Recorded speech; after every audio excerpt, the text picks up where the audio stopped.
மூலிகையை எப்படி மாந்திரீகத்துக்கு பயன்படுத்தணும்னா, முதல்ல மூலிகை இருக்கிற இடத்த முதல்ல பார்த்துக்கணும். சரிங்களா? அத பார்த்துக்கிட்டு, விடிய காலை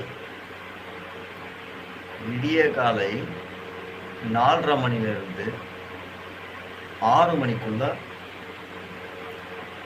அந்த மூலிகையை பார்த்துக்கிட்டு, அந்த மூலிகை இருக்கக்கூடிய இடத்த நாம தெரிஞ்சு வச்சுக்கிட்டு, அந்த இடத்த நாம தண்ணி தெளித்து அதை சுத்தப்படுத்தி, அந்த இடத்துல ஒரு மஞ்சள் கயிறு,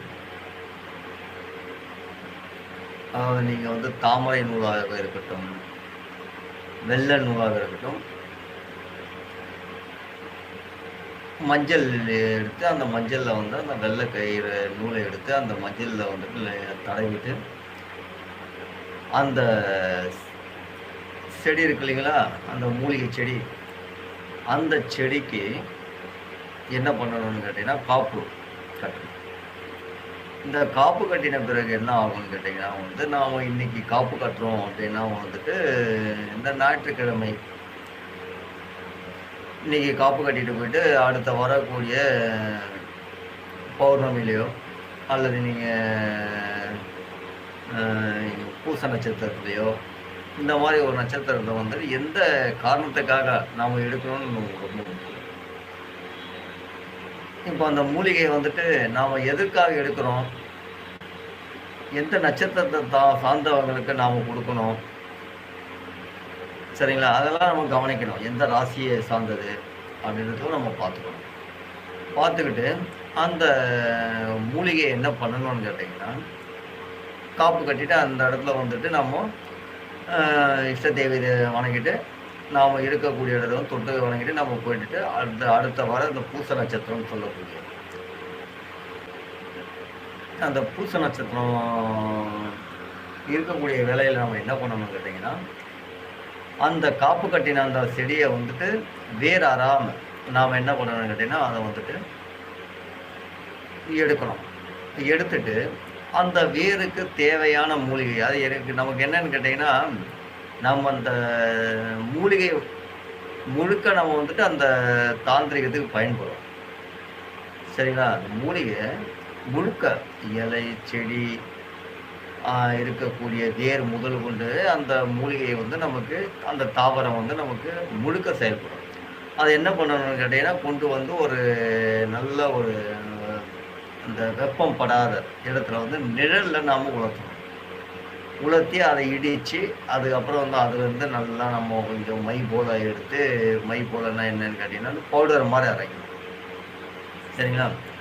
அரைச்சிட்டு அதை எடுத்து ஒரு துணி, நல்ல சுத்தமான துணியில் அந்த மூலிகையோட பவுடரை ஒட்டி அதை நல்லா இருக்க கட்டி நம்ம பூஜை செய்யக்கூடிய இடத்துல அதை பத்திரமாக வச்சுக்கணும்.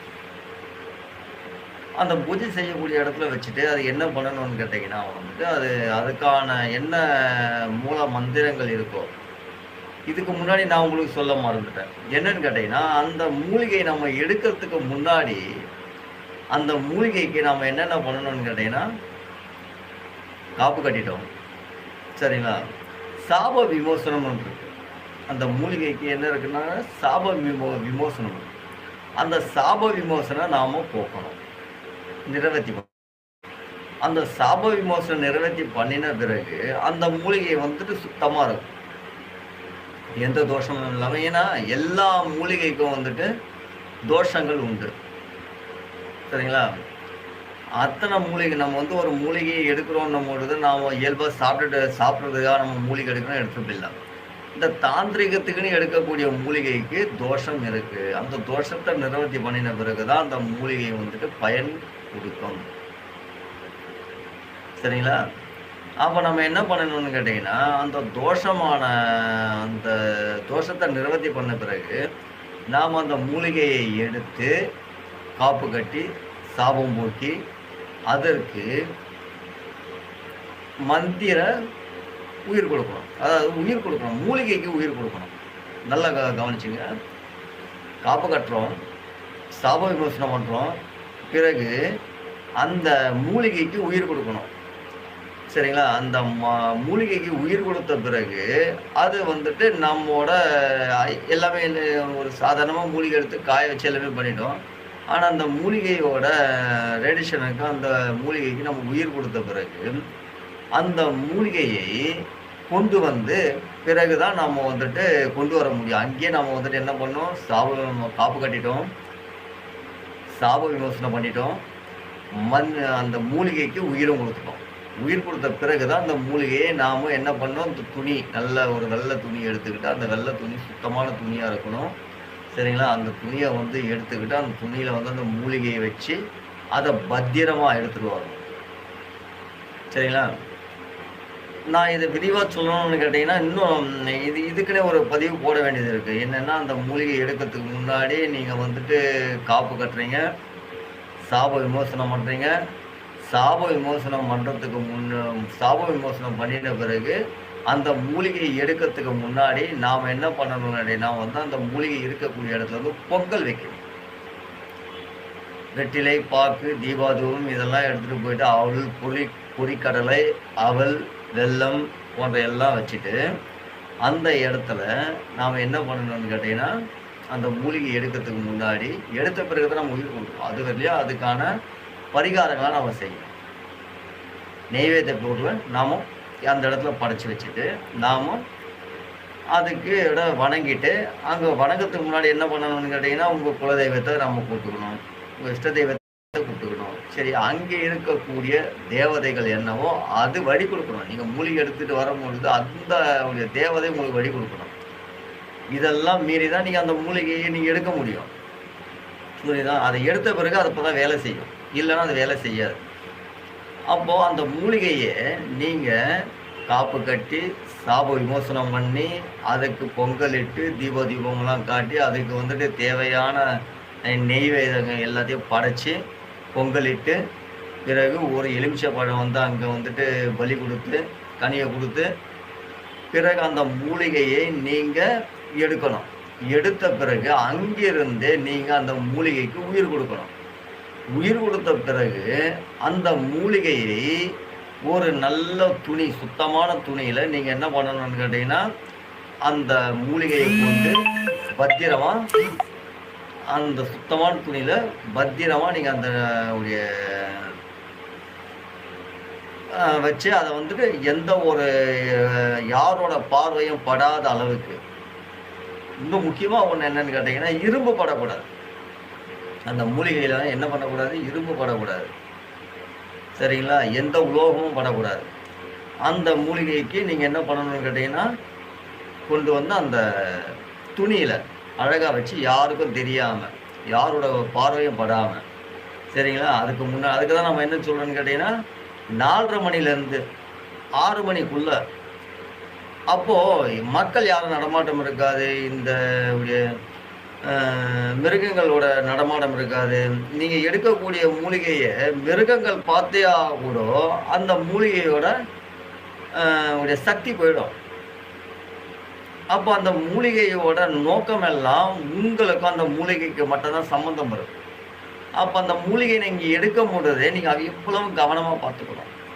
யாராவது வழி போற போக்குல யாராவது பார்த்துட்டு போனாலும் அந்த மூலிகையை வந்துட்டு நீங்க செய்யக்கூடிய அந்த ஜாலங்களா இருக்கட்டும், அந்த மூலிகை எதுக்காக எடுக்கிறீங்களோ அது வந்து பயன் ஆகாது. அப்போ அந்த 4:30 மணிலேருந்து 6 மணிக்குள்ள யாருமே வந்துட்டு அதிகமா தென்படாத அளவுக்கு அந்த மூலிகையை நீங்க எடுத்துக்கிட்டு அந்த ஒரு துணியில வந்து கட்டிக்கிட்டு அழகா பத்திரமா வச்சுக்கிட்டு பயபக்தியோட அதை கொண்டு போய் நீங்க வீட்டுல இருந்து அதுக்கப்புறமா நீங்க எதுக்காக பயன் பெறணும் அந்த மூலிகை, அதுக்காக மந்திரத்தை நீங்க ஜெபிக்கணும். அதாவது மூல மந்திரம். எதுக்காக? வசியமா, ஸ்தம்பனமா, ஆக்ரோஷனமா, விட்டு பேசணுமா, சரிங்களா, மாரணமா, வேதனமா, எதுக்காக நீங்க இந்த உச்சாரணமா, எதுக்காக நீங்க அந்த மூலிகை நீங்க எடுக்கிறீங்களோ அதுக்காக மந்திரங்கள் அப்பொழுதுதான் நீங்க உச்சரிக்கணும். அது வரையும் நீங்க அங்க கொடுக்க வேண்டியது எல்லாம் முடிச்சுட்டு இங்க நீங்க வந்து உங்களோட பூஜை அறையில உட்கார்ந்துக்கிட்டு இதுக்காக நான் இந்த மூலிகையை நான் எடுக்கிறேன்னு சொல்லிட்டு மூல மந்திரத்தை நீங்க அதுக்கு கொடுக்கணும். எதுக்காக? நீ இந்த வேலையை செய்யணும் அப்படின்னா அந்த மூலிகைக்கு நம்ம உணர்த்துறது. சரிங்களா? அப்பொழுதுதான் அந்த மூலிகை உங்களோட என்ன தோற்றம், என்ன எண்ணங்கள் இருக்கிறதோ, அந்த எண்ணத்துக்கு அந்த மூலிகை வேலையை செய்யாது. சரிங்களா? இந்த மூலிகைகளால செய்யக்கூடிய வேலைகள் வந்து இன்னும் நீங்க நல்லா கவனிச்சுக்கணும். இதெல்லாம் வந்து பண்றோம், இதெல்லாம் செய்றோன்றது முக்கியம் கிடையாது. இது தர்மத்துக்காக இருக்கும். சரிங்களா? ஒரு மூலிகை நம்ம எடுக்கிறோம் அப்படின்னும் பொழுது, இப்போ ஒரு மூலிகை நம்ம எடுக்கிறோம். அதாவது எதுக்காகன்னா வந்துட்டு ஏதோ ஒரு ஜாலம் பண்றோம். இல்லைங்களா? அதுக்காக நம்ம எடுக்கிறோம். இப்ப ஏதோ ஒரு வியாபாரத்துக்காகவோ, இல்ல வேற ஏதாவது ஒரு நோக்கத்துக்காகவோ, நம்ம இந்த ஒரு ரேடியேஷன் வந்தா நமக்கு நல்லா இருக்குமே அப்படின்னு என்ன பண்ணோம், அந்த மூலிகையில வந்து நமக்கு வந்து ஒரு ரேடியேஷன் இருக்கு. ஒரு பவர் இருக்கு. எல்லாத்துக்குமே இருக்கிற மாரி அதோட தன்மை இயல்பாவே இருக்கும். சரிங்களா? அது அது என்ன ஆகும்னு கேட்டீங்கன்னா, நீங்க அதுக்கான மரியாதை நீங்க குடுக்கும் பொழுது, அந்தோட தன்மை வந்து நமக்கு வேலை செய்யும். சரிங்களா? இப்படிதான் இந்த மூலிகைய வந்து நாம வந்துட்டு பயன்படுத்த முடியும். தாந்திரிகத்தை பயன்படுத்தணும்னா, இதுக்கான முறைகள் இருக்கு. இதுக்கான முறைகள நாம சரியாக பயன்படுத்தினோம் என்றால், இந்த தாந்திரிகத்திற்கு இந்த மூலிகை நல்லா பயன்பெறும், பலன் அடையும். இதனால பலன் அடைஞ்ச நெறைய பேர் இருக்காங்க. பலன் அடையறாங்க. சரிங்களா? இத முறை இல்லாம நாம வந்து மூலிகையை வந்து எடுத்து நாம வந்துட்டு ஏதோ நம்ம ஒரு புத்தகத்துல பார்த்துட்டு, புத்தகத்துல வந்து நம்ம போட்டிருக்காங்க. இதெல்லாம் எடுத்து நாம செய்தா சரியா ஆகும். கிடையவே கிடையாதுங்க. ஆனா இன்னும் ஒரு விஷயம் நல்லா கேட்டுக்கங்க. இந்த மூலிகை எடுத்து நல்லதுக்காக மட்டும் பயன்படுத்தினா, இது உங்களுக்கு கர்ம வினை சேராம இருக்கும். சரிங்களா? இத நீ எடுத்துட்டு தீமைக்காகவோ, மற்ற சுயநலத்துக்காகவோ, ஏதோ ஒரு நோக்கத்துக்காகவோ தீமைய செய்ய ஆரம்பிச்சா, இது உங்களுக்கு கர்மத்த வாங்கி குடுத்துரும். சரியா? வினை வாங்கி குடுத்துரும். அந்த வினைன்றது சாதாரணது கிடையாதுங்க. ஜென்ம ஜென்மம் தொடர்ந்துட்டு இருக்கும். சரிங்களா? அதனால இந்த மூலிகை வித்தைகளாக இருக்கட்டும், மூலிகை சம்பந்தப்பட்ட தாந்திரிகத்திற்கு பயன்படுத்தக்கூடிய அத்தனையாக இருக்கட்டும், வெறும் நன்மைக்காக மட்டுமே. சரிங்களா? அதுக்கு பயன்படுத்தி நீங்க பயனடையலாம். ஆனந்த கண்ணன் வாங்க. நல்லா இருக்கீங்களா?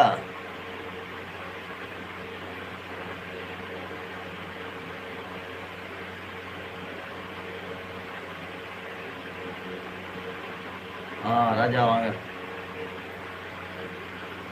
அந்த மாரி நெறைய இருக்கு. நீங்க ஏதாவது கேள்வி ஏதாவது இருக்கா? உங்ககிட்ட இருக்க ஏதாவது கேள்வி இருந்தா கேளுங்க.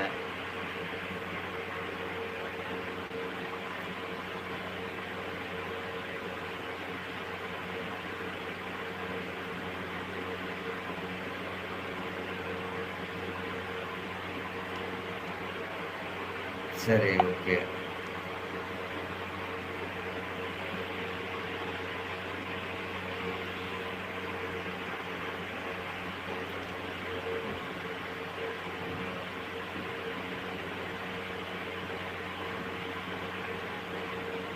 வாங்க, நன்றி வாங்க.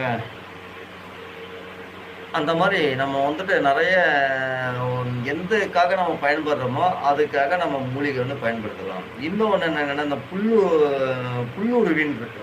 நீங்கலாம் கேள்விப்பட்டிருக்கீங்கன்னு நெனைக்கிறேன். நெறைய அ இந்த உடைய செய்திகள்லாம் பார்த்தீங்கன்னா வந்து, புல்லுருவி அப்படின்னுவாங்க.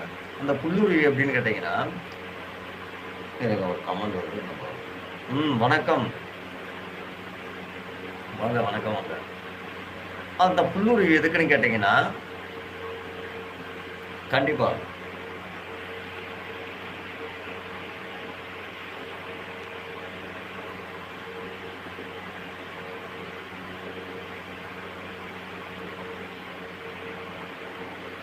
கண்டிப்பா நான் குடுக்குறேன் உங்களுக்கு.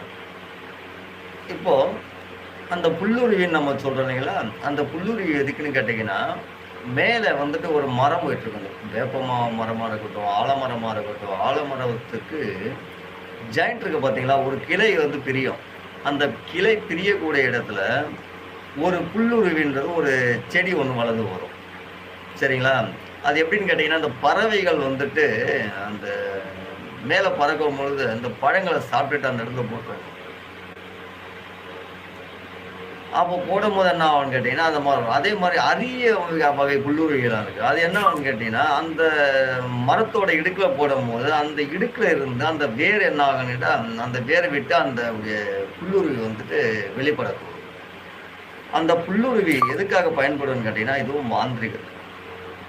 பொதுவா பார்த்தீங்கன்னா, வசியத்துக்கு பயன்படும். இந்த மோகன சக்தின்னு சொல்லுவோம் இல்லையா? அதுக்கு வந்து இந்த புல்லுருவி ரொம்ப பயன்படுது. அதுவும் அதே மாதிரி தான் என்ன பண்ணேன்னு கேட்டீங்கன்னா, இதுக்கான நான் இந்த மூலிகைக்கு என்ன சொன்னேனோ, அதே தான் இந்த புல்லுருவிக்கும் செய்யும். காப்பு கட்டணும். சரிங்களா? காப்பு கட்டிய பிறகு அதுக்கு சாப விமோசனம் போக்கணும். சாப விமோசனம் போக்கின பிறகு அதை எடுக்கிறதுக்கு முன்னாடி பொங்கல் இடணும். சரிங்களா? பழம் கொடுக்கணும். தீபா தூபம் காட்டணும். என்ன மரியாதைலாம் நம்ம செய்யணுமோ இதெல்லாம் செய்த பிறகு அங்கே இருக்கக்கூடிய தேவதைக்கு நாம கேட்கணும், இந்த மூலிகையை நான் எடுத்துக்கணும். சரிங்களா? முறையான நிறைய வேலைகள் இருக்கு. இதெல்லாம் செய்த பிறகு அந்த மூலிகையை எடுக்கும் பொழுது ஒரு வேறு கூட அறக்கூடாது. வேறு அறாம அந்த மூலிகையை எடுத்துக்கொண்டு யாரோட பார்வைக்கும் படாதவாறு அதை நல்ல ஒரு சுத்தமான துணியில வச்சு அதை கொண்டு போய் வீட்டில் பூஜை அறையில் வைத்து பிறகு நீங்கள் அந்த மூல மந்திரத்தை ஜபிக்க வேண்டும்.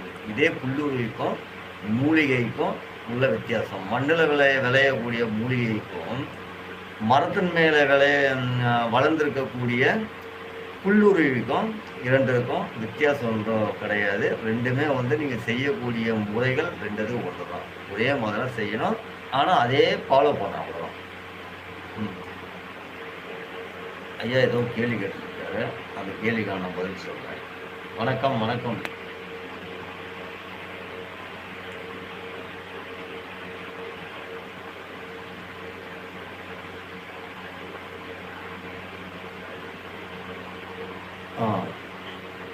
நீங்கள் கேட்டிருக்க கேள்வி, இந்த அருள்வாக்கு சொல்கிறாங்களே அது வந்துட்டு எந்த அளவுக்கு உண்மைன்றது கேட்குறீங்கன்னு நினைக்கிறேன்.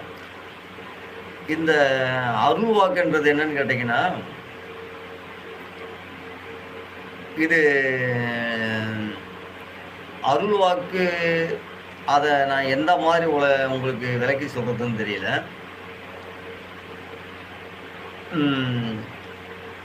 இந்த அருள்வாக்கு சொல்லி பல குடும்பங்கள் வந்துட்டு நல்லா இருக்கு. இதே அருள்வாக்க கேட்டுக்கிட்டு போய் அதை செய்து பல குடும்பங்கள் சீரழிஞ்சு போயிருக்கு. சரிங்களா? இந்த அருள்வாக்க சொல்லி பல குடும்பங்கள் சந்தர்ப்பத்துக்கு தகுந்த மாதிரி மாறி இருக்கு. சரிங்களா? அருள்வாக்கு உண்மை. அதே மாதிரி பார்த்தீங்கன்னா அருள்வாக்கு சொல்றவங்க மக்களுக்கு நீங்கள் நினைக்கிறபடி பார்த்தீங்கன்னா, நான் இப்போ ஒரு வேதங்கள் ஒரு நல்ல விஷயங்கள் நான் வந்து மக்கள் மத்தியில் போய் நான் சொல்லணும்னு நினைக்கிறேன். இது செய்யக்கூடாது, இதை செய்யணும், நீ செய்கிறது வந்து தவறாக போகுது நமக்கு முன்னாடியே தெரியுது இல்லையா? இதை நம்ம போய் சொன்னால் அவங்க என்ன கேட்பாங்க, நீயே என்ன மாதிரி மனுஷன் தான், நீ சொல்கிறது நான் கேட்டுருந்தா எனக்கு தெரியாத உனக்கு தெரிஞ்சிடுமா அப்படின்னுவான். அப்போது நம்ம சாமியாடி சொன்னோன்னு வச்சுங்களேன், அதை கேட்டுப்பாங்க. சரிங்களா?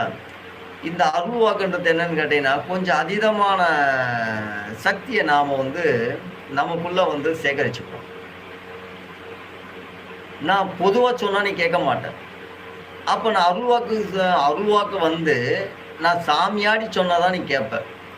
அப்படின்ட்டு இருக்கும்போது இதை ஒரு யுக்தியாக வந்து பயன்படுத்துகிறவங்க இருந்துட்டு தான் இருக்காங்க. சரிங்களா? இது நன்மைக்காக பண்ணுவாங்க. ஒரு சிலர் பேர் என்னன்னு கேட்டிங்கன்னா, சந்தர்ப்பத்திற்காக அருள்வாக்கு சொல்கிறவங்க இருக்காங்க. அதாவது உனக்கு வேண்டியபடி அருள்வாக்கு நான் சொல்லுவேன், அவர் வேண்டானா வேண்டாதபடி அருள்வாக்கு சொல்லுவேன். சரிங்களா? எனக்கு வேண்டியவருக்கு நான் அருள்வாக்கு சொல்கிறேன்னா நல்ல விதமாக சொல்லுவேன். சரிங்களா? நிறைய விஷயங்கள் பாசிட்டிவாக சொல்லுவேன், சந்தோஷப்படுறாமல் சொல்லுவேன். எனக்கு வேண்டாதவங்களை அருள்வாக்கு சொல்லுவேன்னா எப்படி வேணாலும் சொல்லுவேன். இதை பண்ணியிருக்காங்க, அதை பண்ணியிருக்காங்க, அந்த வீட்டுக்காரர் இதை பண்ணியிருக்காங்க, அதாவது ஆகாதவன் வந்து எனக்கு யார் ஆகாதோ அவங்கள வந்து நான் என்ன பண்ண முடியும், அந்த மாதிரி பண்ண. உதாரணத்துக்கு நான் சொல்கிறேன். சரிங்களா? இந்த மாதிரி அருள்வாக்கு சொல்கிறவங்களும் இருக்காங்க. சரி, சந்தர்ப்பத்துக்கு தகுந்த மாதிரி அருள்வாக்கு சொல்லுவாங்க. சரிங்களா? அருள்வாக்குன்றது பல குடும்பங்களை வாழ வச்சவங்களும் இருக்காங்க. இதே அருள்வாக்கு சொல்லி பல குடும்பங்களை சீழடிச்சவங்களும் இருக்காங்க. இதே சந்தர்ப்பத்துக்காக அருள்வாக்கு சொல்லி தன் சந்தர்ப்பத்துக்கு தகுந்த மாதிரி பயன்படுத்திட்டு இருக்காங்க. சரிங்களா? அருள்வாக்கு நல்லா சொல்லி 4 பேரை வாழ வச்சா நல்லது, சந்தோஷம். சரிங்களா? தோஷம் இல்லாமல் போகும். அருள்வாக்கு சொல்லி பல குடும்பத்தை அழிச்சா அவங்களுக்கு என்ன நடக்கும்? கர்ம வினை, ஊர்வினை. சரிங்களா? இதெல்லாம் அந்த அந்த நபருக்கு நடக்கும். அதனால இந்த அருள்வாக்கு சொல்லும் பொழுது நல்லதா மட்டும் சொல்லணும். சரியா? வேண்டப்பட்டவங்க வேண்டாதப்பட்டவங்க அதெல்லாம் கிடையாது. சரியா? நீதி நேர்மை இவ்வளவுதான். சரியா? இந்த அருள்வாக்கு சொல்லும் பொழுது இது ஒரு உத்தியோகம், இது ஒரு தொழில்னு எடுத்துக்கிட்டால் தொழில் தர்மம்னு இருக்கு. அது வேண்டப்பட்டவங்க வந்தாலும் ஒரே மாதிரி சொல்லணும், வேண்டாதப்பட்டவங்க வந்தாலும் ஒரே மாதிரி. ஏன்னா நம்பி வராங்க. நம்பி அருள்வாக்கு அருள்வாக்கு கேட்கும்போது அந்த அருள்வாக்கு கேட்கும்போது ஒரு மனதில் ஒரு குரோத எண்ணத்தை வச்சுக்கிட்டு இந்த அருள்வாக்கு சொல்லக்கூடாது. சரிங்களா? வேண்டாதப்பட்டவனாக இருந்தாலும் என்ன நீதியோ அதை மாதிரி தான் அருள்வாக்கு சொல்லணும். சரிங்களா?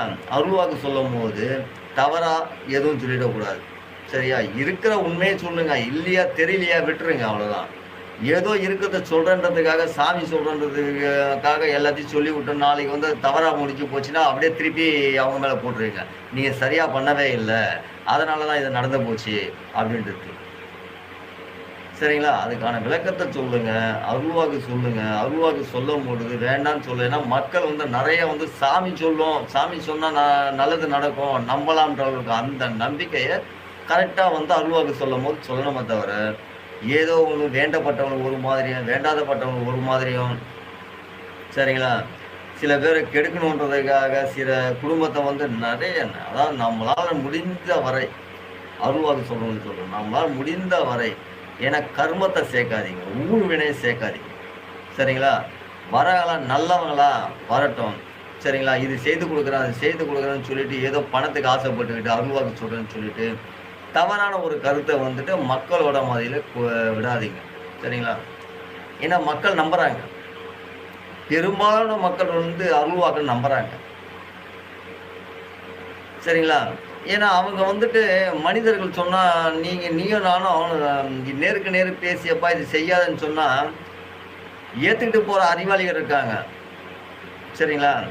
இதில் நீயும் மனுஷன் நானும் மனுஷன், நீ சொல்கிறத நானடா சேர்த்து என்னை விட நீ அறிவாளியான்னு சொல்லிட்டு விமர்சனம் பண்ணிட்டு போகிறவங்க இருக்காங்க பாருங்க, அவங்க சாமியை தான் நம்புவாங்க. சரியா? சாமின்னு சொல்லிட்டு அருள்வாக்கு சொல்கிறாங்க அவங்க நம்புவாங்க. அப்படி நம்ப வரவங்களை நீங்கள் அந்த நெறிப்படுத்துங்க, சரி பண்ணுங்க. சரிங்களா? இதுதான் அந்த அருள்வாக்கில் இப்படி தான் இருக்குது. இந்த அருள்வாக்கு அருள்வாக்கில் நிறைய மாடல் இருக்குது. ஒருத்தர் ஒரு மாடலில் அருள்வாக்கு சொல்லுவாங்க. சரி, அது அவங்களோட தொழிலோட விஷயம். நல்லது சொன்னால் சரி, அருள்வாக்கு சொல்லி 4 குடும்பத்தை 4 நண்பர்களையும் 4 பேர் அவங்க தேடி வரவங்க நல்ல ஒரு வழி அமைச்சு கொடுத்தா நல்லது. இந்த அருள்வாக்கு சொல்லி சீரழிக்காமல் இருந்தால் போதும். சந்தர்ப்பத்துக்கு தந்தாம அருள்வாக்கு சொல்லாமல் இருந்தால் போதும். எல்லாம் பொதுவாக சொல்லுங்க, நீதி நேர்மையோடு சொல்லுங்க, தவறு இல்லை.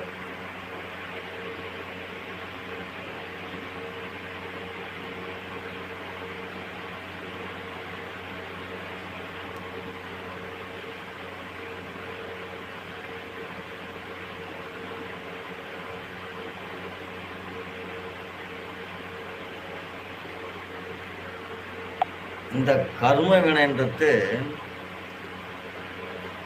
இப்போ நான் பிறவியில் அனுபவிச்சுட்டு இருக்கோம் இல்லைங்களா, அதுதான். எது தோஷம், எது செய்யக்கூடாது, எதெல்லாம் வினையோ அந்த பக்கம்லாம் போகவே கூடாது. சரிங்களா? அப்போ நீதின்னு ஒன்று இருக்கு. அதாவது சுபகர்மம் பாவகர்மம் இருக்கு. இந்த சுபகர்மம்ன்றது என்னன்னு கேட்டீங்கன்னா, சந்தோஷத்திலேயே நிறைய இன்னல்களை அனுபவிக்க வேண்டிய சூழ்நிலை ஏற்படும். நிறைய சந்தோஷம், சொந்த பந்தங்கள் எல்லாம் இருப்பாங்க. ஆனா, அதுல நெறைய கஷ்டங்கள் வந்துட்டு அனுபவிக்க வேண்டியது இருக்கும். அது என்னன்னா, அத தானே ஏத்துப்பாங்க. அந்த கஷ்டங்கள வந்துட்டு நான் செய்றேன்னு முன் வந்து செய்றாங்க பாருங்க, அது சுபகர்மாவுல போயிடும். ஐயோ! இது கஷ்டமா இருக்கே! இந்த கஷ்டம்லாம் நான் அனுபவிக்கணுமா? இந்த மாரி அனுபவிக்க வேண்டான்னு சொல்றது வந்து என்னன்னா, பாவ கர்மாவுல போயிடும். சரிங்களா? இது அந்த சுப கர்மான்றத வந்து தாமே ஏத்துக்கிட்டு செய்யறது. நாம தான் இதெல்லாம் பண்ணியே ஆகணும். அப்படின்ற ஆர்வத்துல, இத நான் பண்ணுவேன், இத செய்வேன், இது நான் முடிச்சே தீருவேன்னு சொல்லக்கூடிய அந்த கஷ்டங்கள ஏத்துக்கிட்டு செய்யுது. எனக்கு வேண்டாவே வேண்டாம். எனக்கு இது வேண்டாவே வேண்டாம். இதுக்கு எனக்கு தேவையே இல்ல. இது எதுக்கு இந்த மாரியான கஷ்டங்கள் எனக்கு வேண்டும்? இது தேவையான ஒரு இதுல வந்து நான் மாட்டிக்கிட்டு இருக்கேனே. இது வேண்டாவே வேண்டாம். இந்த பிறவி என்பது இல்ல. அப்படின்றது வந்து அது மேல ஒரு வெறுப்பு வருது பாருங்க. அது வந்து கர்மா. சரியா? பாவ கர்மா. இதுக்கு தான் வந்துட்டு நம்ம கவனிச்சுட்டு எது நம்ம எந்த ஒரு வேலையா இருந்தாலும் சரி செய்யும் பொழுது, இது தோஷம் படும், இது தோஷம் படாது. மத்தவங்கள வந்து மனச கஷ்டப்படாம நீங்க எத செய்தாலும், அது வந்துட்டு கர்மாவுல வராது. சரிங்களா? மத்தவங்கள கஷ்டப்படுத்துறீங்கங்க, மத்தவங்கள நோவடிச்சீங்க, உங்க பெருமைக்காக மத்தவங்கள வந்து இழிவுபடுத்துறீங்கன்னா, அது தோஷத்துக்கு வந்துரும்.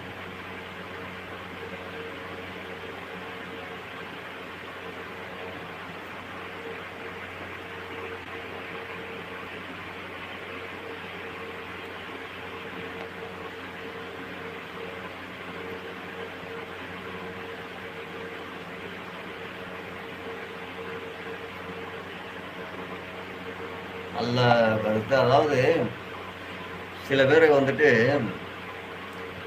உடல் ரீதியான சில கோளாறுகள் இருக்கும்.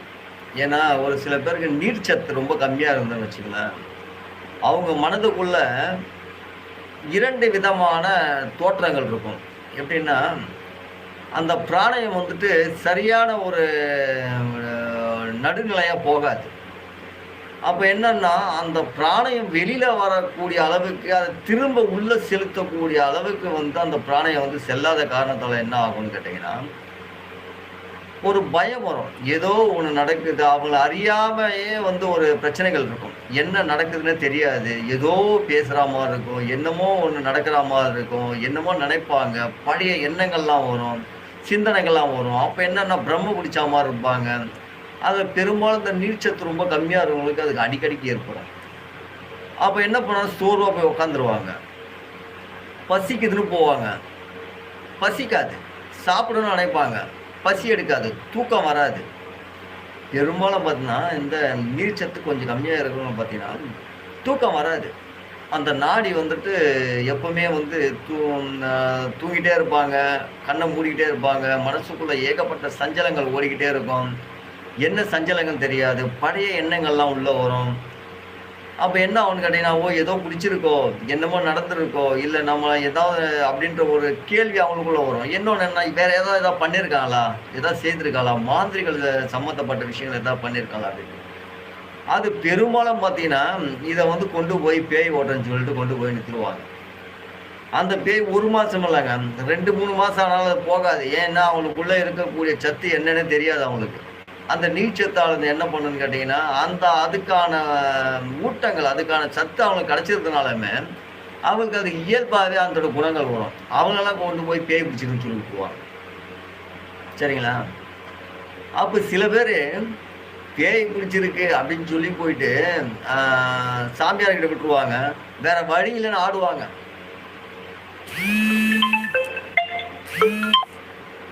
சரிங்களா? வேற வழி இல்லன்னு சொல்லிட்டு, போயிட்டு ஆடிட்டு இருக்க வேலை வேற இல்ல. நெறைய பேர் வந்துட்டு இந்த பேய் பிடிச்சிருக்குன்னு சொல்லிட்டு பேய் பிடிச்சே இருக்காது. அவங்களுக்கு உடல் ரீதியான கோளாறுகள் இருக்கும். அந்த கோளாறு தன்னால சரியாகும். சரிங்களா? ஒரு சில பேர் பார்த்தீங்கன்னா வந்துட்டு நெறைய இந்த கதைகள்லாம் படிப்பாங்க. இந்த பேய் கதைங்க, இந்த பேய் படங்க இதெல்லாம் பார்த்து கொஞ்சம் மிரண்டு போயிருப்பாங்க. அவங்களுக்கு மன ரீதியாவே அவங்களுக்கு வந்துட்டு சில பிரச்சனைகள் ஏற்படும். ஏன்னா, அது அவங்க வந்து தன் கேரக்டராவே நெனச்சுருவாங்க அத. அதோட இப்படியெல்லாம் நம்ம படிச்சோம், இப்படியெல்லாம் இருந்தோன்றது அவங்க அது வேற, இது வேறன்னு பார்க்க மாட்டாங்க. அவங்க அதுல இறங்கிடுவாங்க. அந்த மாரி இறங்கும் பொழுது, அந்த உடைய உடைய எண்ணம் இருக்கு பாருங்க, அது அப்படியே நின்னுடும். நிக்கும் பொழுது அது அந்த பம்ப ஒடுக்கலாம் அடிப்பாங்க. அது மாரி வந்துட்டு அடிச்சு அவனுக்கு கேட்கும்போது என்னன்னா, அதோட எண்ணத்துல என்ன இருக்கோ, அது வெளிப்படையா சொல்லும். ஏன்னா அதுவே ஏத்துக்கும். அந்த மாதிரியா இருக்கக்கூடியதெல்லாம் இருக்கு. சரிங்களா? பேய் இருக்கிறது தன்னால் அதாவது அதுவே வந்து ஏத்திக்கிறது. வேற ஒண்ணும் இல்ல. அதாவது இவங்களோட அனுமதி இல்லாம எதுவும் வந்து மேல வராது. இவங்க அனுமதிச்சு அந்த கேரக்டரா அவங்க மாறினா தான். சரிங்களா? ஒரு இடத்துல போய் இது இருக்கா? இந்த இடத்துல இருக்கா? இத புடிச்சா இப்படிலாம் இருக்குமா? இதெல்லாம் இருக்குமான்னு அவங்க நெனச்சுக்கிட்டே இருந்தாங்கன்னா என்ன ஆகும்ன்னு கேட்டீங்கன்னா, அது அவங்க மனதுக்குள்ள அதே அவங்களே ஏத்திக்கொண்டு நிறுத்திக்கிறது தான் அந்த இடம். சரிங்களா? பேய அவங்களே கொண்டு போய் நிறுத்திப்பாங்க. அப்போ அவங்க அந்த கேரக்டரா மாறும்பொழுது, அது வந்து அவங்க அந்த கேரக்டராவே தான் இருப்பாங்க அவங்க. அவங்களுக்கு புரிய வச்சு, அத ஓட்டி, அத இது பண்ணி அதெல்லாம் அதுல ஒரு சில விஷயங்கள் வந்து இப்படி இருக்கு. ஒரு சில விஷயங்கள் வந்து உடல் ரீதியான பிரச்சனைகள் இருக்கு. சரிங்களா? ஒரு சில விஷயங்கள் வந்துட்டு சரி, ஏதோ நம்ம இங்கேருந்து மீண்டு வந்தா போதுன்றதுலாம் இருக்கு. சரியா? பொதுவா பார்த்தா அந்த பேயின்றது என்னன்னு கேட்டீங்கன்னா, மனம் நமக்கு அடங்காது. சரிங்களா? நான் என்ன செய்யணும்னு நெனைக்கிறேனோ, அத செய்வேன். அது சரியோ, தவறோ அது கிடையாது. எனக்கு சரி, தவறுலாம் எனக்கு புரிய வேண்டியதில்ல. நான் நெனைக்கிறத நான் சாதிக்கணும். அப்படின்றது தான் பேய். சரிங்களா? பேய்க்கு நீதி தர்மம்லாம் கிடையாது. நீதி நேர்மைலாம் கிடையாது. சரிங்களா? அதுதான் பேய். நான் கத்துவேன். கத்துறது பேய். ஏன்னா பேய் மட்டும் தான் கத்தும். தேவர்கள் கத்துவாங்களா? கத்த மாட்டானுங்க. அப்போ கத்தி இத நான் செய்வேன். எனக்கு நீதி, நேர்மை, தர்மம் இதெல்லாம் கிடையாது. அப்படின்னு செய்யக்கூடியது தான் பேய். சரிங்களா? வேற ஒண்ணுமே கிடையாது. பேய் பிடிச்சிருக்குன்னா அதான். மனசுல பேய் பிடிச்சிருக்கு அப்படின்னா எதுக்கும் அடங்காது. தன் எண்ணத்துக்கு அடங்காது. தன் எண்ணத்துக்கு நீதி, நேர்மை, நியாயம், தர்மம் இதெல்லாம் பேய்களுக்கு கிடையாது. சரியா? பொய் நெறைய பேசுங்க. இதுகெல்லாம் பேயோட லிஸ்ட்ல சேர்த்துற வேண்டியதுதான். சரியா? அதுங்கெல்லாம் அது பொருத்தமா இருக்கும். வேற ஏதாவது இருக்கா?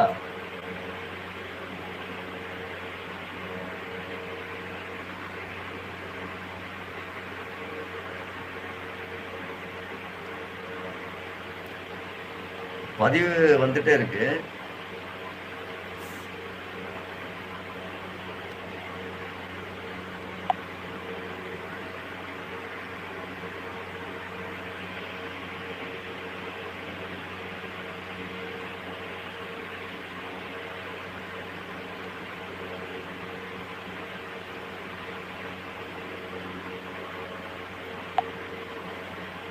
அதுதான். வேற ஏதாவது கேள்வி இருக்கா? இல்ல நீங்க வேற ஏதாவது கேள்வி எதிர்பார்த்தீங்களோ?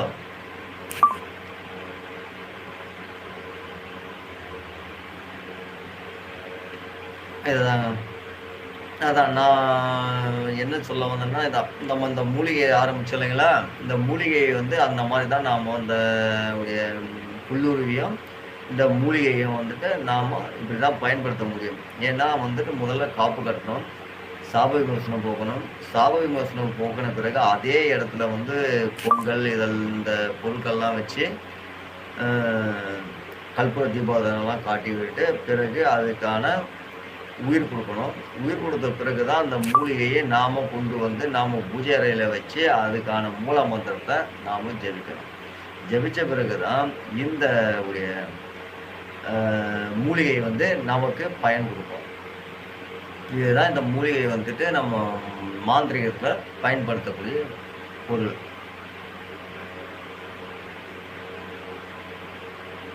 சரிங்களா?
சரி மக்களே.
அதாவது பேய் பிடித்திருந்தால் ஏன் முடிய வெட்ட வேண்டும் கேட்குறீங்க இல்லைங்களா?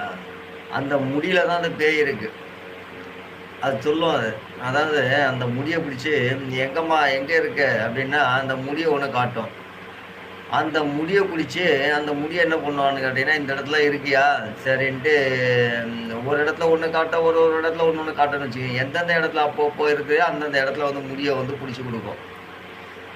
சரிங்களா? அந்த மாரி முடி பிடிச்சு குடுக்கும்பொழுது, கடைசியா அந்த பேய்கிட்ட எல்லாத்தையும் கேட்டுக்கிட்டு முடிச்ச உடனே, அது நம்பிக்கை உள்ளவங்களுக்கு நான் சொல்றேன். சரிங்களா? அப்போ அது வந்துட்டு கடைசியா அது சொல்லும். இங்க தான் இருக்கேன், அங்க தான் இருக்கேன்னு சொல்லிட்டு. சரியா? அந்த மாரி இடத்த காட்டும்போது என்ன ஆகும்னா, அந்த இடத்த வந்துட்டு முடி போட்டு வச்சுட்டு, கடைசியா போகும்பொழுது, அத வெட்டி எந்த இடத்துல போகணும்னு நெனைக்கிறியோ, அந்த இடத்துல வந்து அது போயிட்டு அது விழுந்தோன, அந்த இடத்த புடிச்சு வெட்டி அத கட் பண்ணி, ஏதோ ஒரு மரத்துலயோ, இல்ல வேற ஏதாவது ஒரு இடத்துலயோ, அது எந்த மாதிரியான ரியாக்ஷன் உள்ளதோ, அதுக்கு தகுந்த மாரி அந்த முடிய எடுத்து அதில போட்டுருவாங்க. இல்ல வேற ஏதாவது பாட்டில்ல அடைச்சிருவாங்க. அப்படி இல்லையா ஒரு மரத்தில கட்டிடுவாங்க. ஏதாவது ஒரு இடத்துல அடிச்சு விட்டுருவாங்க. சரியா? அது எந்த இடத்துக்கு போய் நிற்கிறதோ, சரிங்களா? அதுக்கு தான் அந்த முடி வந்து கட் பண்ணி இது பண்ணுது. அதோட வந்து அது போயிடுச்சுன்ற அர்த்தம். ம். அதுதான் நம்பிக்கை உள்ளவங்களுக்கு. நம்பிக்கை இல்லாதவங்கலாம் அதெல்லாம் கிடையாது.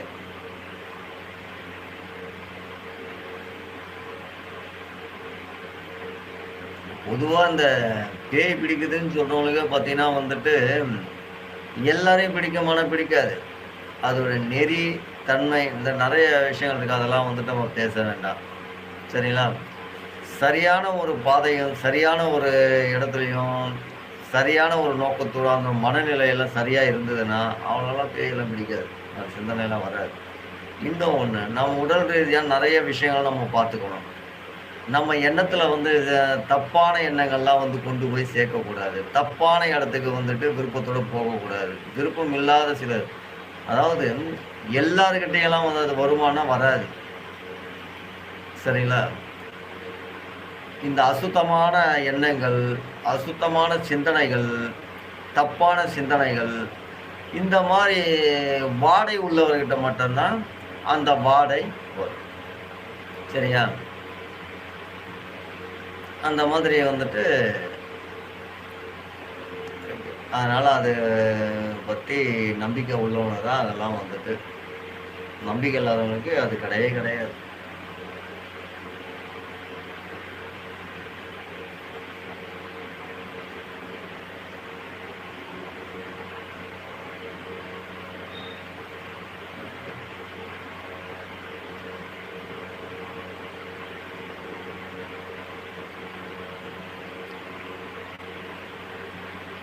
பேய் பிடிக்காதவங்கலாம் சும்மானா கொண்டு போயிட்டு உட்காந்துட்டு ஓட்டிட்டு இருக்கிறதுலாம் இல்ல. ஏன்னா, அந்த மாரி நெறைய பேர் அது மாரி நடந்திருக்கும். பேயும் பிடிக்காது, ஒண்ணும் பிடிக்காது. சும்மானா கூட்டிட்டு போய் உட்கார வச்சு, இது பேய் பிடிச்சிருக்குன்னுவாங்க. வீட்ல அடங்கலையா, இது பேய் பிடிச்சிருக்குன்னு கொண்டு போய் நிறுத்துவாங்க. சரிங்களா? இதுக்கு அதுக்கும் உள்ள நெறைய வித்தியாசங்கள் இருக்கு.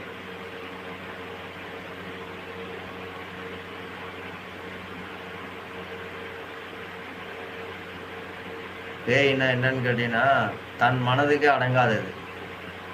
நீதி, நேர்மை, நியாயம் சந்தர்ப்பத்துக்கு தகுந்த மாதிரி பொய்களை நிறைய பேசும். இதுக்கு தான் உதாரணத்துக்கு பேயின்னுவாங்க. சரி, வேற சப்ஜெக்ட் இருந்தா சொல்லுங்க. இதெல்லாம் வேண்டாம்.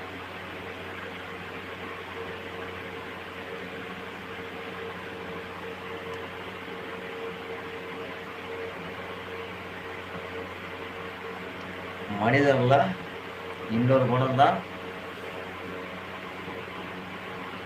அந்த குணம்.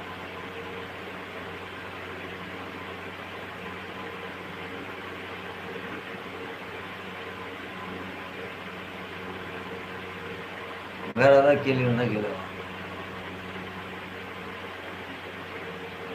இல்லாத ஒண்ணு கேட்டுட்டு இருக்காதீங்க.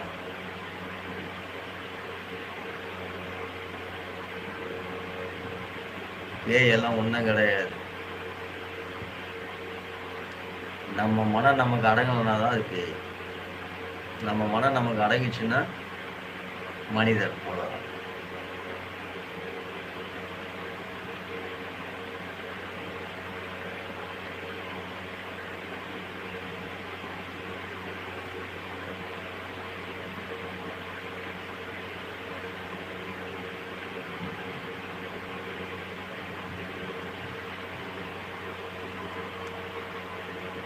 வேற ஏதாவது கேள்வி இருக்கா?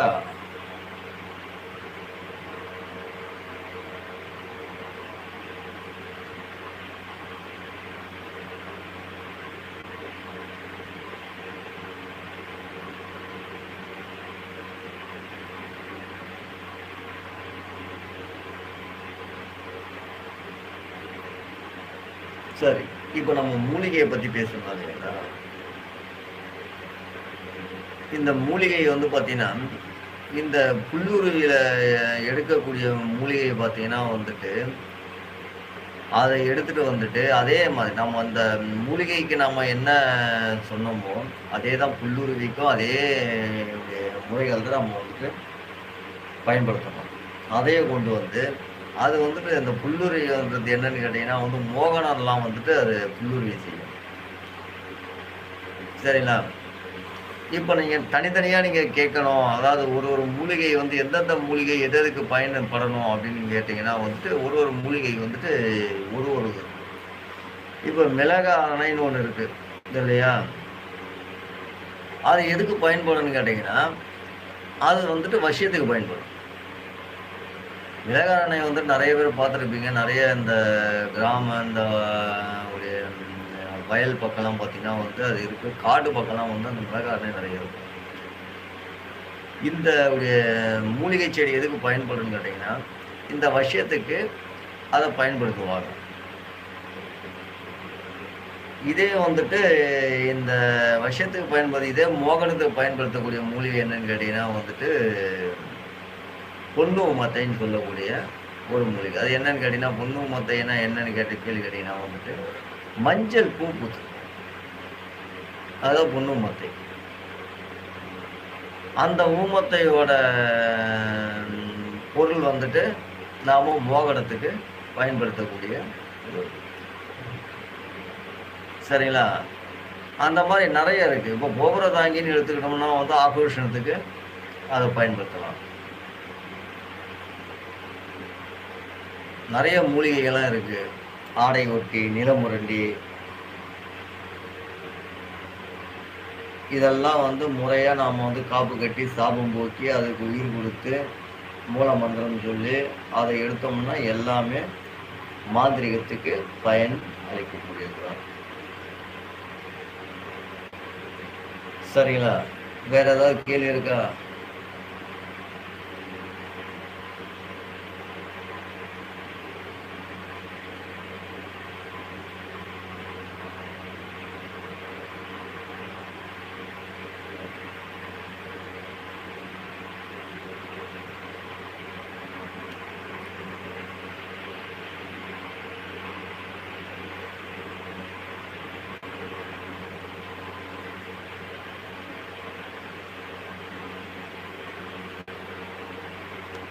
நல்ல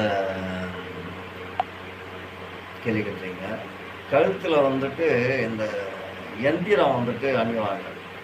அது எந்த மாதிரி கேட்டிங்கன்னா, அந்த ஒண்ணுக்கு ஒண்ணு போட்டு இப்போ அதுக்கு நெறைய முறைகள் இருக்கு. சில பேர் பார்த்தீங்கன்னா வந்து வேர் எடுத்து ஒரு எந்திரத்தில போட்டு அத நல்லா உருட்டி கழுத்துல வந்துட்டு கட்டிப்பாங்க. ஒரு கருப்பு கயிறுலயோ, சிகப்பு கயிறுலயோ. பெரும்பாலும் பார்த்தா சிகப்பு கயிறுல கட்டுறது நல்லது. இந்த திருஷ்டிக்கு மட்டும் தான் என்ன பண்ணுவாங்கன்னு கேட்டீங்கன்னா வந்து கருப்பு கயிறுல கட்டுவாங்க. அப்ப நீங்க எந்திரம் பண்ணும்பொழுது, எந்திரத்தில நீ சுபத்திற்காக நல்ல உங்களோட வலிமைக்காக, உங்களோட பலத்துக்காக நீங்க கட்டணும்னா சிகப்பு கயிறுல கட்டணும். சரிங்களா? அதனால என்ன பண்ணோம், அந்த ஒரு எதற்காக நாம கட்டுறோமோ, அதுக்காக கட்டலாம். இந்த எந்திரத்தில வந்துட்டு நம்ம கழுத்துல கட்டிக்கலாம், கையில கட்டிக்கலாம், இடுப்புல கட்டிக்கலாம், எங்க வேணாலும் கட்டிக்கலாம். ஒரு ஒண்ணுக்கு ஒண்ணு வந்து நம்ம வந்துட்டு ஒரு எந்திரத்தை எழுதி, அந்த எந்திரம் எதுக்காக நாம வந்து அத நாம பயன்படுத்த போறோமோ, இல்ல உடல் சில பேருக்கு பார்த்தீங்கன்னா வந்து உடல்ல வந்து நெறைய ரொம்ப திருஷ்டி அதிகமா போகும். சில பேர் வந்து கண் இருக்குன்னு சொல்லுவாங்க. அத வந்து அதெல்லாம் உண்மையான்னு கேட்டீங்கன்னா வந்து நெறைய உண்மை இருக்கு. ஏன்னா, நம்ம திருஷ்டி வருமானம் இருக்கு இல்லைங்களா? நீ நல்ல விதமா ஒருத்தர நீங்க பார்த்தீங்கன்னா, அது நல்லது. அதே பார்வைய நீங்க வந்து கெட்ட விதமா நீங்க வந்து செலுத்தீங்கன்னா, அந்த ஒளி அப்படியே போய் சேரும். சரிங்களா? அது பெரும்பாலானோருக்கு வந்து பார்த்தீங்கன்னா, அதோட பவர் இருக்கு. அது அவனுக்கு தெரியல. நாம வந்து பாருங்க மத்தவங்கள ஜபிக்கிறோம், மத்தவங்கள திட்டுறோம். அது பாரு அப்படியே போய் பலிக்குது பாருங்கம்பாங்க. அது எவ்வளோ பெரிய கருமை வேணும்னு அவங்களுக்கு தெரியாது. சரிங்களா? தன்னோட சுயநலத்துக்காக அந்த கண்ணூருக்குன்றதுக்கு பாருங்க, அத நெறைய பேர் பயன்படுத்துவாங்க. அது வளர்ந்த விதம் அப்படி. சரிங்களா? அந்த மாரி வந்து அவங்க அது எதுக்கு பயன்படுத்தணும்னு தெரியாம, அந்த கண்ணூருக்க வந்து அத பயன்படுத்தி, அத வந்து நெறைய அதெல்லாம் வந்து இருக்கு. அது படாம இருக்கிறதுக்காக, அந்த மாதிரியான சில விஷயங்கள் வந்துட்டு தன்னை தாக்காம இருக்கணுன்றதுக்காக, இந்த தாயத்த வந்துட்டு நாம பயன்படுத்திக்கலாம். சரிங்களா? அது வந்து கிரக எந்திர தாயத்துன்னு இருக்கு. சரி அத பயன்படுத்திக்கலாம். இல்ல வசிய எந்திரம் இருக்கு. அத பயன்படுத்திக்கலாம். எது வேணுமோ, நவகாரி எந்திரம் இருக்கு. அதுல ஏதோ ஒரு சின்ன ஒரு இது மாரி வந்து பயன்படுத்திக்கலாம். எது வேணாலும் சின்னதா வந்து ஒரு குளிச்ச மாரி கட்டி அத வேர் வைக்கிறோமோ, இல்ல வேருன்றது வந்து ஒரு ரேடியேஷன் ஒரு சக்திய கொண்டு வர்றது. அந்த ரேடியேஷன்றது என்னன்னு கேட்டீங்கன்னா, நம்ம வந்து ஒரு பாசிட்டிவான ஒரு எனர்ஜி நம்மோட பவர், நம்மோட சக்திய கொண்டு வர்றது. இந்த எந்திரம் இந்த தகடு இருக்கு பாருங்க, இது வந்து அந்த ரேடியேஷன வெளியில இருக்கக்கூடிய கிரகத்தோட ரேடியேஷன வந்து இந்த எந்திரம் வந்து ரொம்ப ஈஸியா வந்து எடுத்துக்கும். அதுக்காக தான் இந்த எந்திரத்த வந்து நம்ம இந்த எந்திரத்த பயன்படுத்துறது. இந்த காப்பர், தாமிர எந்திரத்த வந்து நம்ம எதுக்கு பயன்படுத்துறோம்னா, அதுக்கு தான்.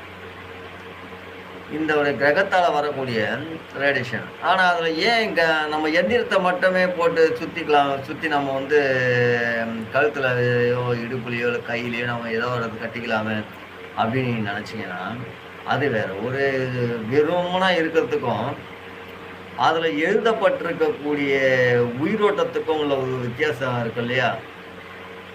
வெறுமனே நான் கட்டிக்கிட்டு ஒண்ணுமே இல்லாம இருக்கிறத விட ஏதாவது ஒரு அத கட்டிக்கிட்டு நான் ஏதாவது ஒரு அடையாளத்துல இருக்கணுன்றதுக்காக தான் ஒரு அச்சரத்த வந்து நாம அதுல பதிக்கிறோம்.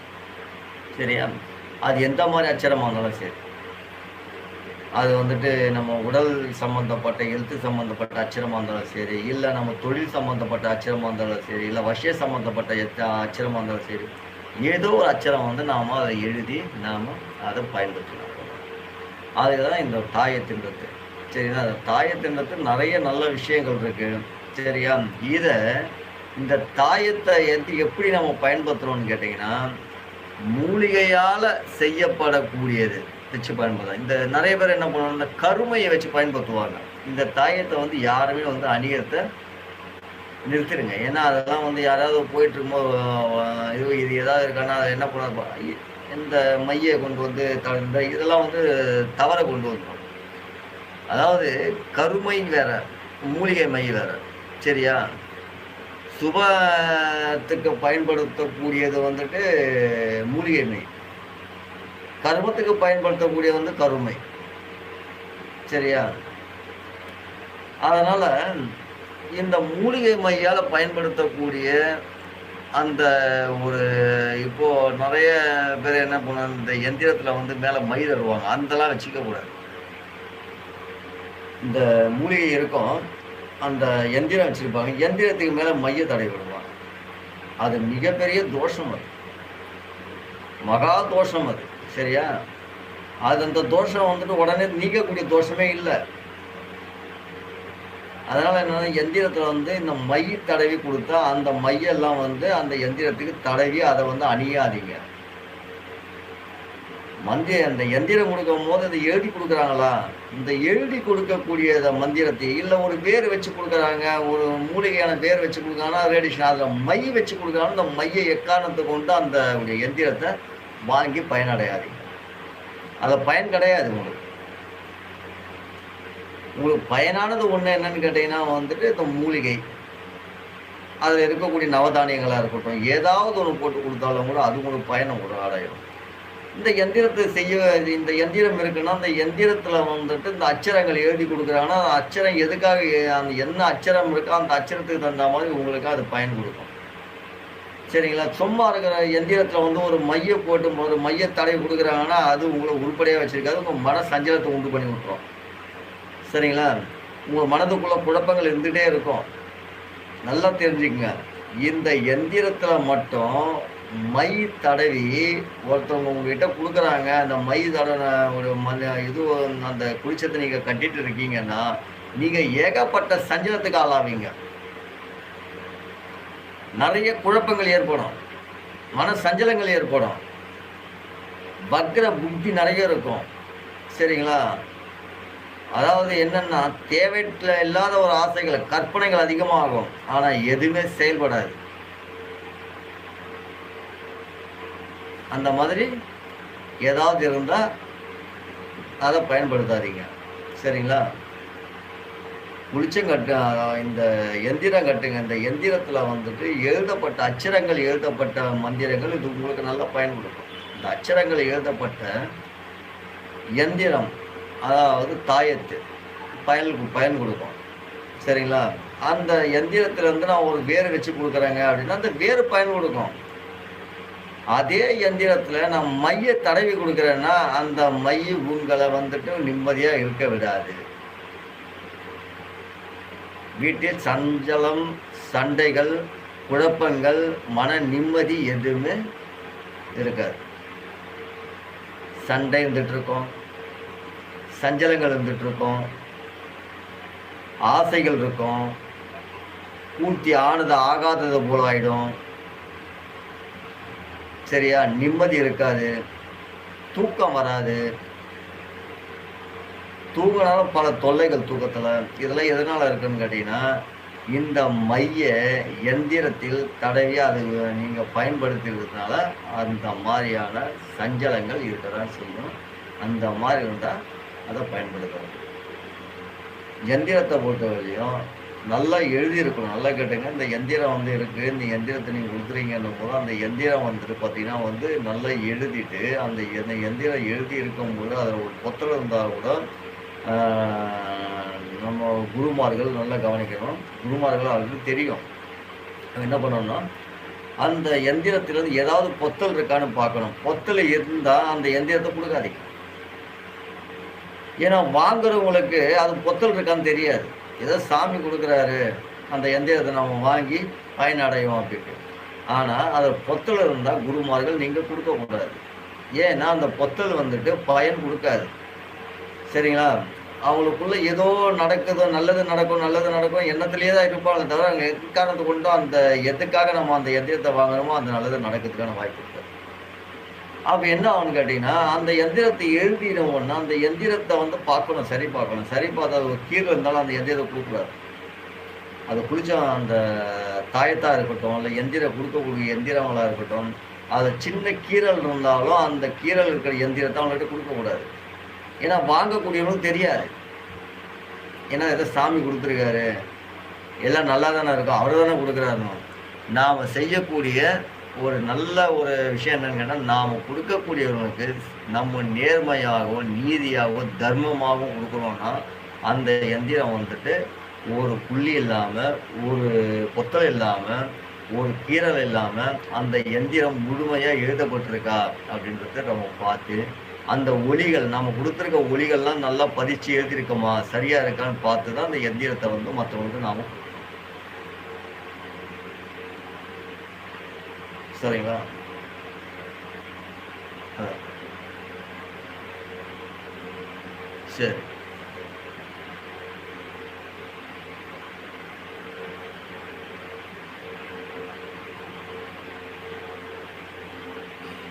இப்போ நீங்க ஒரு எலுமிச்சம்பழம்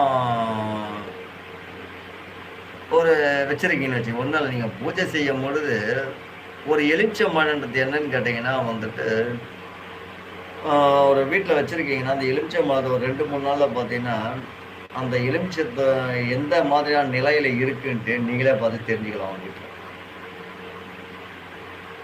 அப்போ ஒரு எலுமிச்சம்பழத்த வந்து நம்ம சாமியோட மடியில குடுத்து, அந்த அங்க வைப்ரேஷன் பவர் இருக்கு இல்லையா? அங்க குடுத்து, அந்த எலுமிச்சம்பழத்த நாம கொண்டு வந்து நம்ம வீட்ல வைக்கும்போது, அந்த வைப்ரேஷன் பவர் அது நமக்கு வந்துட்டு அந்த ஒரு மன நிம்மதிய குடுக்கும். இப்போ ஒரு உதாரணத்துக்கு நம்ம கோயிலுக்கு போயிருக்கோம். கோயில்ல வந்து கோயிலோட சாமியோட மடியில வந்து ஒரு பழத்த வச்சு குடுங்க அப்படின்றோம். அந்த பழம் வந்து அங்க இருக்கிற வரையிலும் அதோட பவர் இருக்கு. ஏன்னா, அந்த கோயில சுத்தி ஒரு ரேடியேஷன் பவர் இருக்கு. அந்த கோயில சுத்தி இருக்கு. ஒரு ரேடியேஷன் பவர் இருக்கு. நீங்க ஒரு பழத்த வாங்கிட்டு, நீங்க கோயில் சாமி மடியில வைக்கிறீங்களோ இல்லையோ, அந்த கோயில் அந்த ஒரு பழத்த வாங்கிட்டு, ஒரு மிகப்பெரிய கோயில்கள்லாம் போயிட்டு நம்ம மடியில வந்து அந்த பழத்த வச்சு நீங்க சுத்தி வந்துட்டு, அந்த பழத்த நீங்க வீட்ல கொண்டு போய் வச்சாலுமே அது ஒரு ரேடியேஷன் பவர் இருக்கும். நீங்க சாதாரணமா வைக்கிற பழத்த விட, நீங்க கோயில சுத்தி கொண்டு போயிட்டு, அந்த பழத்த கொண்டு போய் நீங்க உங்க வீட்ல வைக்கிறீங்கன்னா, அந்த பவரோட அந்த பழத்துக்கு ஒரு ரேடியேஷன் பவர் இருக்கு. ஒரு சக்தி இருக்கு. சரிங்களா? அந்த ஒரு நம்பிக்கை வந்துட்டு அந்த பழத்துக்கு உண்டு. இப்போ நாம பூஜை செய்றோம்.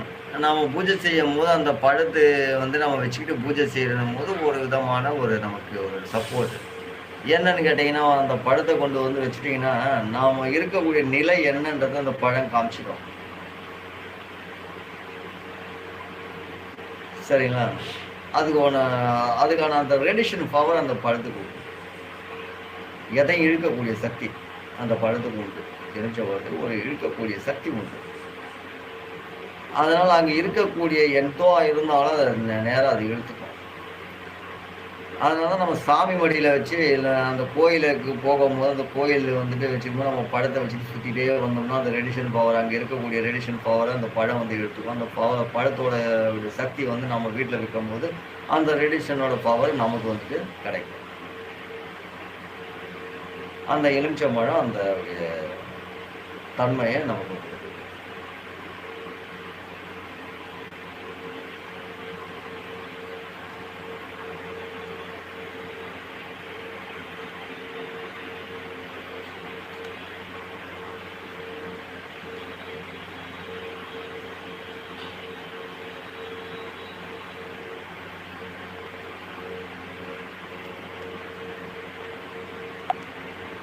ஒரு விஷயம், நாம எந்திரத்த வந்துட்டு நம்ம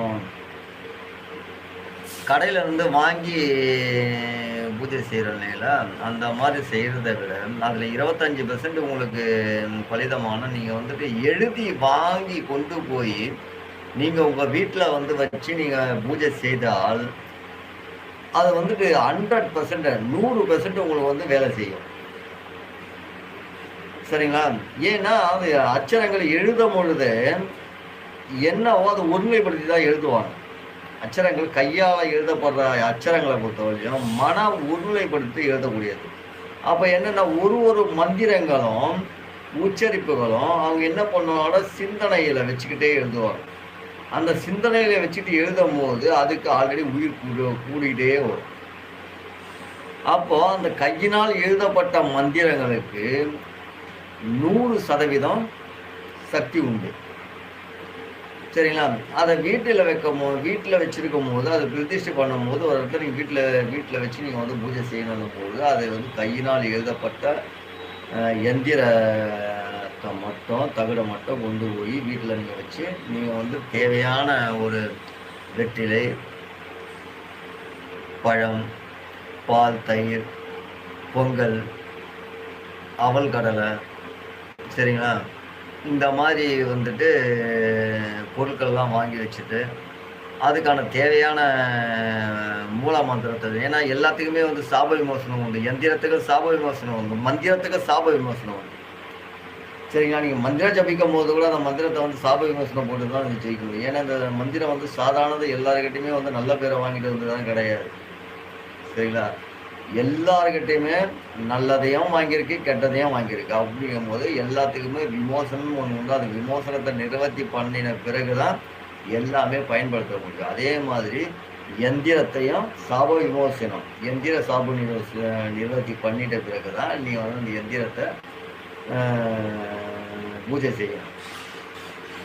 முதல்ல அந்த எந்திரத்த சாப நிவர்த்தி பண்ணிடணும். சாப நிவர்த்தி பண்ணிட்டு, அதுக்கப்புறம் எந்திரத்த வந்துட்டு உயிர் குடுக்கணும். அந்த எந்திரத்துக்கு உயிர் குடுக்கணும். உயிர் குடுத்த பிறகு மூல மந்திரத்த நீங்க ஜபிக்கணும். அப்ப அந்த மூல மந்திரத்த ஜபிக்கிறோன்னும் பொழுது, ஏதோ ஒரு மூல மந்திரத்த ஜபிக்கக்கூடாது. அதுல என்ன எந்திரம் போட்டிருக்கோ, அந்த எந்திரத்துக்கு தகுந்த மூல மந்திரம் தான் நீங்க ஜபிக்கணும். சரிங்களா? அந்த மூல மந்திரத்த ஜபித்த பிறகு, அந்த ஒரு ஒரு நாளைக்கு ஒரு 108 வாட்டி நீங்க ஜபிக்கிறீங்க அப்படின்னும் பொழுது, இல்ல 1008 வாட்டி ஜபிக்கிறீங்க, இல்ல 1,08,008 வாட்டி ஜபிக்கிறீங்கன்னும் போது, அதுக்கு தகுந்த சக்திகள் வந்து கூடுதலா இருக்கும். அத நீங்க வந்து தினந்தோறும் செய்யணும். செய்தீங்கன்னா பலன் கண்டிப்பா உண்டு. சரிங்களா?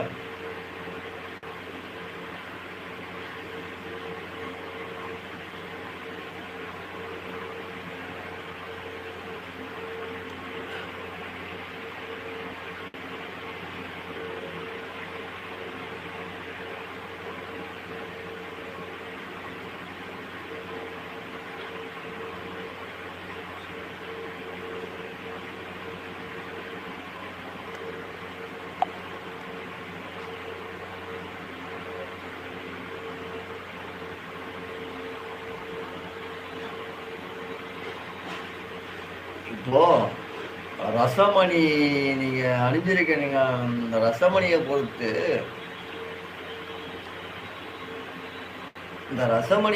நீங்க என்னன்னு கேட்டீங்கன்னா, யாரு முன்னாடி கூட இப்போ வந்துட்டு ஒரு பெரியவர் வராரு, பெரியவர் முன்னாடி போய் நின்னாலும் கூட, அந்த பெரியவர் உங்கள கண்டுபிடிக்க முடியாது. ஏன்னா, இந்த ரசமணிக்கு வந்து ஒரு தன்மை இருக்கு. உங்களோட உள்ளங்கள் என்னன்றது ரசமணி அணிஞ்சவங்கள வந்து நம்ம வந்துட்டு ஸ்கேன் பண்ண முடியாது. அவள வந்து யூகிக்க முடியாது. இந்த மணி என்ன பண்ணும்னு கேட்டீங்கன்னா, யாரு வந்து தன்னை வந்து சிந்திக்க வராங்களோ அவங்கள குழப்பி விட்டுரும். உங்களை யார் யோசிக்கிறாங்க, இவங்கள என்ன யோசிக்கணும்னு நினைச்சாங்கன்னா, அவங்களோட சிந்தனையில வந்துட்டு அந்த மணி வந்து என்ன ஆகும்னா, அந்த கலைச்சு விட்டுட்டே இருக்கும். சரிங்களா? இந்த ரசமணிக்கு ஒரு தன்மை இருக்கு. என்னன்னு கேட்டீங்கன்னா, நம்ம நோக்கம் நல்லா இருக்கணும். நம்ம ரசமணி கட்டியிருக்கோம், நம்ம ரசமணி நம்ம கையில இருக்குன்னா, நம்ம நோக்கம் நல்லா இருக்கணும். நம்ம சிந்தனை நல்லா நமக்கு வந்து தர்ம குணம் இருக்கணும். தார்மீக குணம் இருக்கணும். சரிங்களா? அப்படி இருந்தோம்னா, ஏன்னா அதுக்கு தான் சொல்றது, நம்ம ரசமணி கட்டுறோம் அப்படின்னும் பொழுது, நமக்கு வந்து தர்ம சிந்தனை. அப்பதான் நாமள வந்து சரியா வழிநடத்தி கொண்டு போகும். சரிங்களா? அதனால நம்ம வந்துட்டு ரசமணி நம்ம கட்டியிருக்கோம். நம்மள வந்து ஒருத்தவங்க யூகிக்கிறாங்க. நம்மள வந்துட்டு அவங்க ஏதோ யோசிக்கிறாங்க, திங்க் பண்ணாலும் அவ்வளோ முடியாது. நம்மள சரியா அவங்களால யூகிக்க முடியாது. ரசமணிக்கு அந்த சக்தி உண்டு.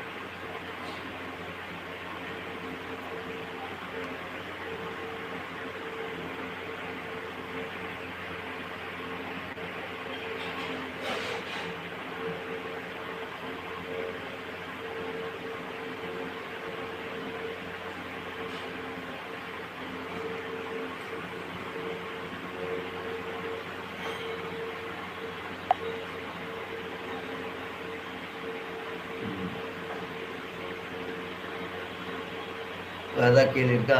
கேள்வி இருந்தா கேளுங்க.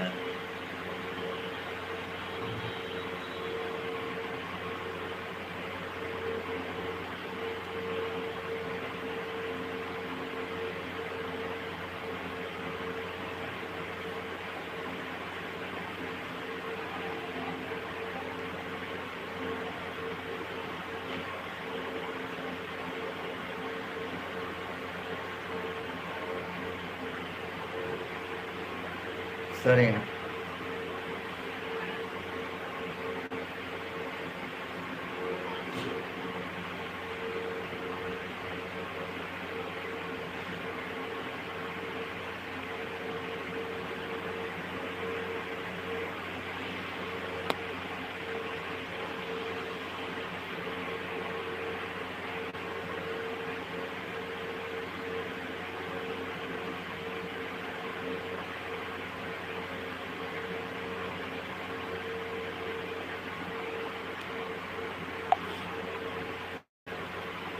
வேற ஏதாவது கேள்வி இருக்கா?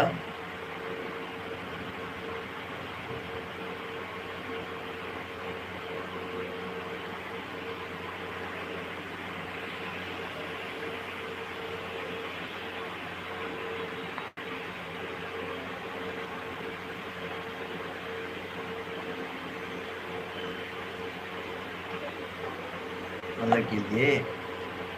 இந்த ரசமணி அணிவதனால் வந்துட்டு என்னன்னு கேட்டீங்கன்னா, ஏற்கனவே இருக்க தோஷங்கள்லாம் நிவர்த்தி ஆகும். என்ன காரணம்னு கேட்டீங்கன்னா, இந்த ரசமணி வந்துட்டு எல்லா பிளானட்லயும் பார்த்தீங்கன்னா, இந்த ரசமணியோட மெர்க்குரியோட தன்மை எல்லாத்துலயுமே இருக்கு. அதனால என்ன பண்ணணும்னு கேட்டீங்கன்னா, இந்த ரசமணி என்பது எல்லா கிரகத்தையும் சமநிலைப்படுத்திடும். நமக்கு சரியான ஒரு இப்போ ஒரு தோஷம் இருக்கு. அந்த தோஷத்தோட அனுகிரகம் சரியா இல்லைன்னும் போது என்ன ஆகும்னா, அந்த தோஷத்தோட தன்மைய வந்துட்டு இது என்ன பண்ணும்னு கேட்டீங்கன்னா, சரிப்படுத்தும். அதனால தான் இந்த ரசமணிக்கு வந்து ஒரு சிறப்பு இருக்கு. ஏன்னா எல்லா பிளானட்லயும் வந்து அந்த ரசமணியோட தன்மை இருக்கிறதுனால, அந்த கிரகத்தால வரக்கூடிய தீமை நமக்கு வந்து அடையாது. அப்போ எல்லா கிரகத்தையும் சமப்படுத்திடும். அப்போ ஒரு கிரகத்துல நமக்கு பாசிட்டிவ் இருக்குன்னும் பொழுது, அப்போ அந்த பாசிட்டிவ் வந்து நமக்கு கிடைக்குமான்னு கேட்டா, சமப்படுத்துறதுனால நாம தான் ஒண்ணுத்தையும் நாம உருவாக்கணும். சரிங்களா? அப்போ இந்த கிரக தோஷம் இருக்கு அப்படின்றப்ப ரசமணி போடலாம். ராசியோட அமைப்பு சரியா இல்ல, லக்கணத்துல வந்து ஏகப்பட்ட சில பிரச்சனைகள் இருக்கு அப்படின்ற போது என்ன பண்ணுங்கன்னா, ரசமணி போடலாம். ராசி சம்பந்தப்பட்ட விஷயம் ரசமணி போடலாம். ஆனா ராசியை பார்த்து போடணும் அப்படிலாம் கிடையவே கிடையாது. எல்லா ராசினரும் போடலாம். சரிங்களா? எல்லா மதத்தினரும் போடலாம். இதுக்கு வந்து இதெல்லாம் கிடையவே கிடையாது. இதுல வந்து முழுக்க முழுக்க அறிவியல் இருக்கு. சரிங்களா? இது வந்து அறிவியல் சம்பந்தப்பட்ட ஒரு விஷயம். மனிதருக்கும் இதுக்கு தொடர்பு இருக்கு. அதனால இந்த ரசமணி வந்து எல்லாரும் போடலாம். ஆனா என்ன ஒண்ணு, ஒருத்தரும் வந்து போடக்கூடிய அளவு இருக்கு. மனிதர்களுக்கு ஒரு 8 வயசுக்கு மேல இருக்கக்கூடிய பிள்ளைங்க வந்து எவ்வளவு உடைய கிராம் சம்பந்தப்பட்ட அளவு மணி அணியணும் அப்படின்னு இருக்கு. அந்த மாதிரியான தன்மை கொண்டது அவங்களுடைய மணி தான் நாம் வந்துட்டு அணிய முடியும். ஏன்னா வந்துட்டு ஒரு 8 வயசு பிள்ளைக்கு வந்துட்டு ஒரு 20 கிராம் மணியை கொடுத்தோம்னா அந்த குழந்தை வந்து தாங்குமானா, அந்த ஒரு ரேடியேஷன் சக்தி இருக்கும். பயங்கரமான ஒரு ரேடியேஷன் சக்தி இருக்கும். ஒரு ஆக்டிவ் இருக்கும். ஆனா அந்த ஆக்டிவ் வந்து கூடுதலா இருக்கும்போது நல்லா இருக்காது. சரிங்களா?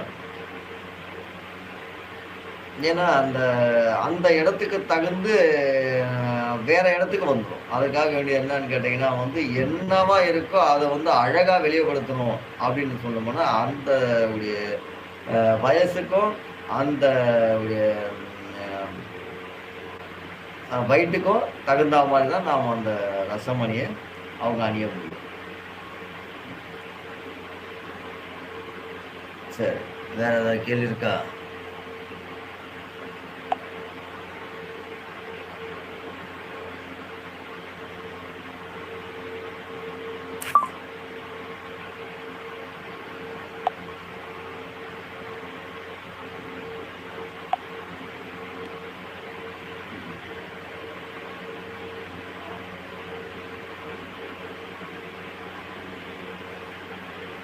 இதுல வேற ஏதாவது கேள்வி இருக்கா உங்களுக்கு?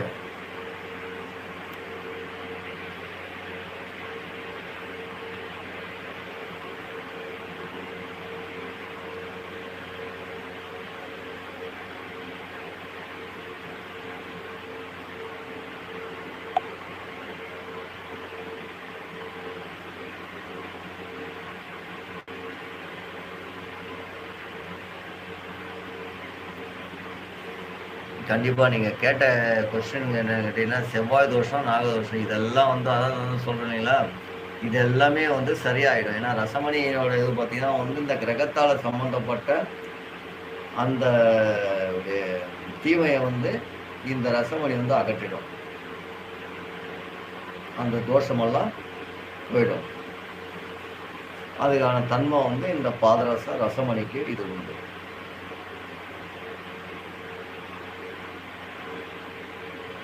இந்த ரசமணி எல்லா ராசினரும் போடலாம். எல்லாருமே போடலாம் இந்த ரசமணி. அப்போ நம்ம ராசிய பார்த்து போடணுமா? இல்ல என்னால வந்து அவ்வளவு பணம் குடுத்து மத்தவங்ககிட்ட நம்ம வாங்க முடியாது அப்படின்னு சொல்லும்போது, ராசிய பார்த்து போடணுமான்னா, கிரகநிலை வந்து சரியில்ல. இந்த கிரகநிலை வந்து இப்போதைக்கு வந்து சாதகமா இல்ல. அப்போ அவரால வந்து அந்த கிரகநிலையை எதிர்த்து இவரால வந்துட்டு முயற்சி செய்ய முடியல அப்படின்னு சொல்லும்போது, அந்த ரசமணிய வாங்கி அவங்க அனுப்பிச்சுடுவாங்க.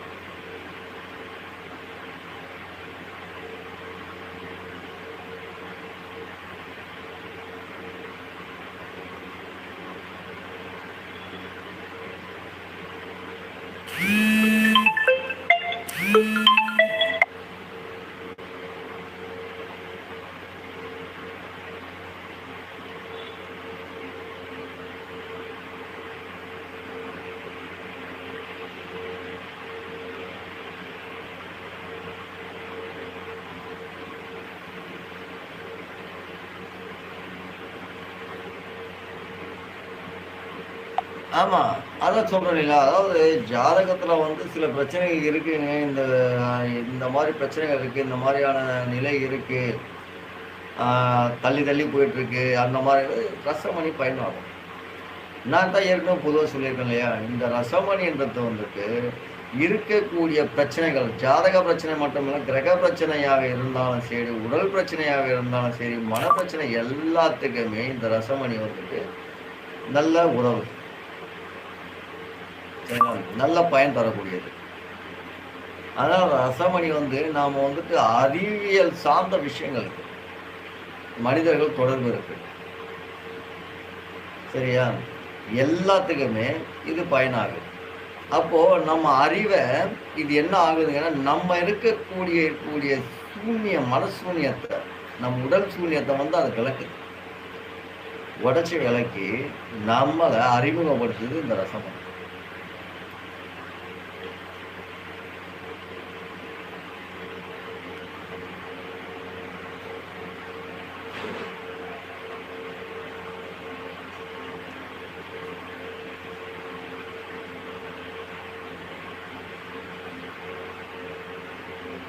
சரி. வேற ஏதாவது கேள்வி இருக்கா? ரொம்ப நன்றி, நன்றி. வணக்கம், நன்றி. சரி. இத்துடன் நேரலையை முடிச்சுக்கலாம்.